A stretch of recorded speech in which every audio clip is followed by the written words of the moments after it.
This is a story of failures. It starts with a professor who looks a boy in the eyes and says he's a lost cause and he will be useless for him to continue his studies. And this changes the story.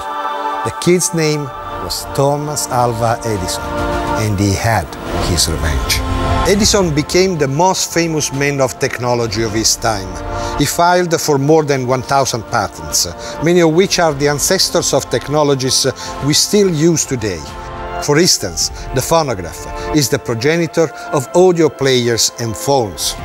Edison patented standard 35mm films, the printing machine, the oven for the production of concrete, and the electric pen, which is used for tattoos today.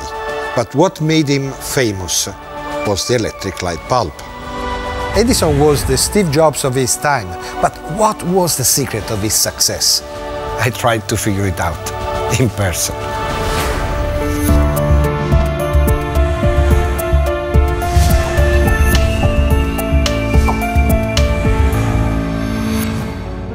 Mr. Edison, it's truly an honor to meet you. What? You must speak up, because I don't hear well. It's a honor to meet you. Ah, right, sure.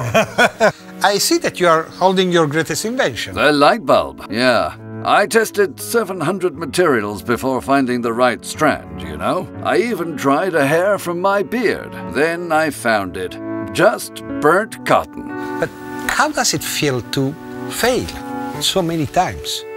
Young man, I have not failed 700 times. I just found 699 ways to not make a light bulb. Eliminated all the ways that did not work. And then I found the right way. And you never felt like giving up? Well, most failures in life are due to people not realizing how close they are to success before giving up. Yes, sure, but you need a bit of luck too, right? Remember, young man, success is made up of 10% inspiration and 90% perspiration. Chance has nothing to do with it. None of my inventions happen by accident, but only from hard work. You are rich and famous, but still, in any of your picture, your eyes are dimmed with such, how can I say, dissatisfaction. Well, you show me a satisfied man, and I will show you a failure.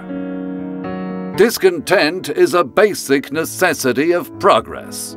Speaking of progress, you're a friend of Henry Ford, right? The inventor of the fuel-powered car? Henry is a good friend, yes. I remember the day he came to me and told me he had in his hands an invention for the ages. He was right.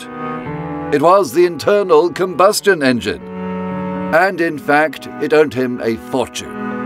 But a few years earlier, you had invented an electric vehicle. Ha! That was not a great invention. Are you kidding? We would have loved to use it in the past 100 years. To invent something, you only need a good imagination and a bit of junk. What? The real value of an idea lies in its utility, and sales are the proof of its usefulness. And then, of course, you have to know how to market the inventions. Are you talking about marketing now? What do you mean? Forget it. You mean that publicity is important, right? Dreamers just dream. Businessmen have the duty to manufacture and sell new ideas. I will answer you with an example. In 1854, Heinrich Goebel, a German watchmaker, had already invented a light bulb. But he failed to disclose his invention. Do you know what happened to Heinrich Goebel? No. Exactly. Think about it, young man. I like you, Mr. Edison, also because you keep calling me young man. But one last question. What would you say to the professor? Remember that one who told you to leave the studies? What you will tell him if he was here now?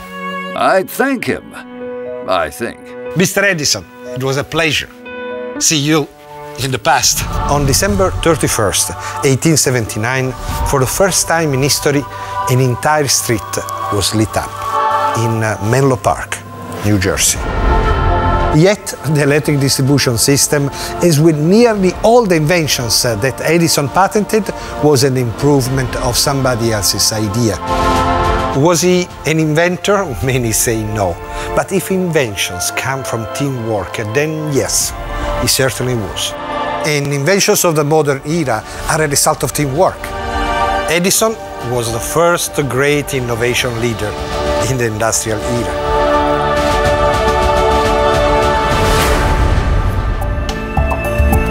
In the next episode, Vito Di Bari goes back to 1938 to meet Pablo Picasso, the man who changed the course of art history, bringing a fourth dimension and enhancing imperfection.